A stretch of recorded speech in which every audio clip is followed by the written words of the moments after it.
விஜய் டிவியில் பேரண்ட்ஸுங்கள்லாம் உட்கார வச்சு பிள்ளைங்க பெற்றவங்களுடைய மானத்தை வாங்குகிற நிகழ்ச்சி ஒன்று நடக்குது, நீயா நானா அப்படின்னு சொல்லி. அதில் பேரண்ட்ஸுங்கிட்ட வந்து கல்யாணம் பண்ணிக்கிட்டு போனால் உங்களுக்கு என்னென்னலாம் சீர்வரிசை வேணும்னு சொல்லி ஒருத்தர் கேட்குறாரு. அதுக்கு அந்த பிள்ளைங்க சொல்கிறாங்க, எனக்கு வந்து 50 சவரன் நகை, வீடு, அப்புறம் ஏற்கனவே சம்பாரித்து சேர்த்து வச்சுருந்த பணம், அது எவ்வளோ? 5 லட்சம், 6 லட்சம், 4 லட்சம், 3 லட்சம், இவ்வளவும். அவங்க பேரண்ட்ஸை பார்த்தா அவங்க விவசாயியாக இருப்பாங்க, அவங்க வந்து மண் வாரி கொட்டுறவங்களாக இருப்பாங்க, அவங்க வந்து டெய்லி கூலிக்கு போகிறவங்களாக இருப்பாங்க.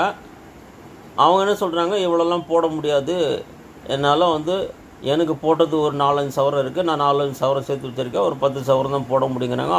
அதெல்லாம் முடியாது அப்படின்னா அவர் கேட்குறாரு, கேள்வி கேட்குறாரு ப்ரோக்ராம் நடத்துகிறவர்.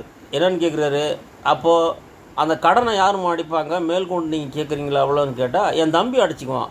உன் தம்பி என்ன அப்புறம் என் வாயில் எதனா வந்துட போகுது, அசிங்கமாக கேட்க போகிறேன், கொஞ்சம் கூட வெக்கமாக இல்லை?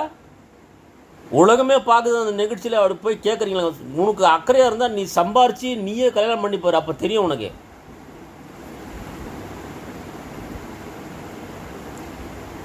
எனக்கு வாயில் கெட்ட வார்த்தை தான் வருது. நான் எல்லாரையும் குறை சொல்லலை, சம்பாரித்து சேர்த்து வச்சுருக்கிறவங்க அவங்க போடுவாங்க, அதை வாங்கிட்டு போக வேண்டியதானே மூடிட்டு. இவ்வளோதான் வேணும், அவ்வளோதான் வேணும், இல்லைன்னா நான் பண்ண மாட்டேன், போய் பிச்சை எடுத்து நீ வந்து கல்யாணத்தை பண்ணிப்பார், அப்போ தெரியும் உனக்கு. எவ்வளோ அகங்காரம் இருக்கும் உனக்கு?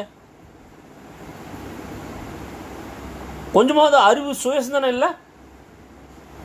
பெற்றவங்க கஷ்டப்படுவாங்கன்னு சொல்லி எதை வச்சு நீங்கள் கேட்குறீங்க? அண்ணன் பார்த்துக்குவான், தம்பி பார்த்துக்குவான், அவன் என்ன உனக்காக அக்ரிமெண்ட்டு போட்டு வச்சுருக்கானா? நீ வந்து வாங்கிட்டு போகிற கடனுக்கெல்லாம் அவன் வந்து கடன் அடைப்புன்னு சொல்லிட்டு எப்படி பேசலாம் நீங்கள்? எல்லாருக்கும் சம உரிமை உண்டு தானே? சம்பாரித்து உனக்கு எப்படி வேணுமோ அப்படி கல்யாணத்தை பண்ணிட்டு போ. எனக்கு அந்த மண்டபத்தில் தான் கல்யாணம் பண்ணணும், இந்த மண்டபத்தில் தான் கல்யாணம் பண்ணணும். கொஞ்சம் கூட அறிவே இல்லையா? சுயசிந்தனையே இல்லையா? நல்ல ஜென்மத்துமா இருந்தால் அந்த மாதிரி கேட்க மாட்டீங்க நீங்கள். தயவு செஞ்சு புத்திமதி சொல்லுங்கள் பேரண்ட்ஸுங்க, அந்த அளவுக்கு வளங்க அதை.